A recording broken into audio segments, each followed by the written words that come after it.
Hi friends, welcome to Salem Padma Samayal. இன்னைக்கு நம்ம என்ன பார்க்க போறோம்னா ரவா உப்புமா. பாத்தீங்கன்னா அது நம்ம உதிரியா பூ மாதிரி செய்ய போறோம். வாங்க போய் பார்க்கலாம்.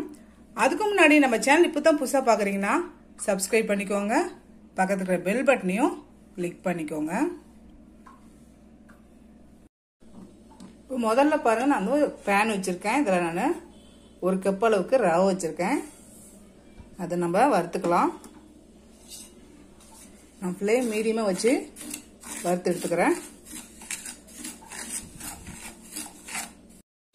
இப்போ பாருங்க இந்த ரவை வறுபட்டுருச்சு. இதை நான் ஒரு பிளேட்டுக்கு மாத்திக்கிறேன். நான் அதே பேன்ல ஒரு 2 டேபிள் ஸ்பூன் அளவுக்கு எண்ணெய் ஊத்துறேன். இப்போ இதில் நான் 1/2 டீஸ்பூன் அளவுக்கு கடுகு, 1 டேபிள் ஸ்பூன் உளுத்தம்பருப்பு, 1 டேபிள் ஸ்பூன் அளவுக்கு கடலைப்பருப்பு. இது நல்லா பொரியட்டும். இதுல நான் ஒரு 5-6 முந்திரி பருப்பு, இது ஆப்ஷனல், உங்களுக்கு வேணும்னா போடுங்க, வேணா விட்டுறலாம்.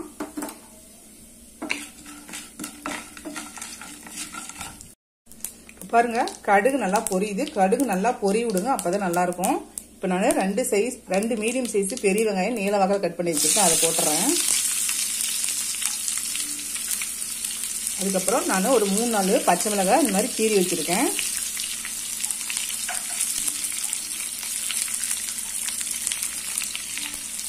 கொஞ்சமா கருவேப்பிலை, ஒரு சின்ன துண்டு இஞ்சி இந்த மாதிரி பொடிசா கட் பண்ணி வச்சிருக்கேன், அதை ஆட் பண்ணிக்கலாம். இப்போ இது கொஞ்சம் நல்லா வதக்கி விட்டுறலாம். வெங்காயம் பாருங்க கண்ணாடி பதம் வந்துருச்சு. இந்த அளவுக்கு இருந்தாலே போதும், ரொம்ப வதங்கினா நல்லா இருக்காது. இப்போ நான் ரவை எடுத்த கப்லயே அதே கப்ல 1 கப் அளவுக்கு தண்ணி வச்சிருக்கேன், அதை ஊற்றிடுறேன். கொஞ்சம் தேவையான அளவுக்கு உப்பு சேர்த்துடலாம். கொஞ்சம் தண்ணி கொதி வரட்டும். இப்போ பாருங்க தண்ணி கொதிக்க ஆரம்பிச்சிட்டு இப்போ ஃப்ளேமை நம்ம குறைச்சிட்டு இப்போ இந்த ரவையை சேர்த்துடலாம். இந்த மாதிரி கொஞ்சம் கொஞ்சமா போட்டு மிக்ஸ் பண்ணிக்கலாம்.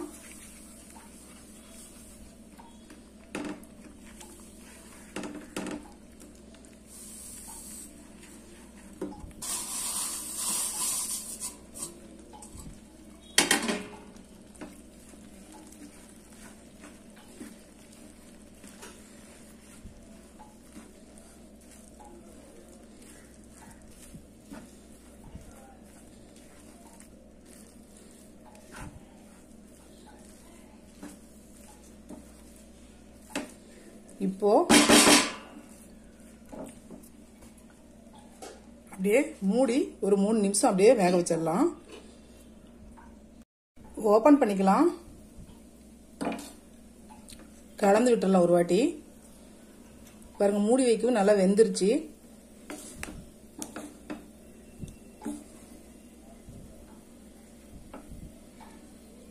மறுபடியும் ஒரு 2 நிமிஷம் மூடி வச்சுக்கிறேன். ஃப்ளேம் ஃபுல்லா குறைச்சிடலாம். ஓபன் பண்ணிக்கலாம். இப்போ பாருங்க நல்லா வெந்துருச்சு.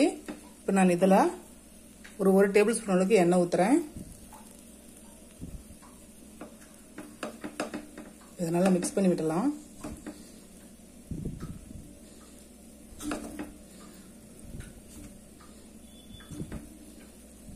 பாருங்க உதிரியா நமக்கு நல்லா வந்துருச்சு, கட்டி கட்டியா இல்லாம. இந்த மாதிரி உப்புமா செஞ்சா எல்லாத்துக்கும் கொஞ்சம் லைக் பண்ணி சாப்பிடுவாங்க. நார்மலா நம்ம செய்யும் போது பிடிக்காது. அவ்வளவுதாங்க, சூப்பரான நம்ம உதிரியான ரவா உப்புமா ரெடிங்க. இந்த வீடியோ உங்களுக்கு பிடிச்சிருந்தாக்கா லைக் பண்ணுங்க, ஷேர் பண்ணுங்க, கமெண்ட் பண்ணுங்க.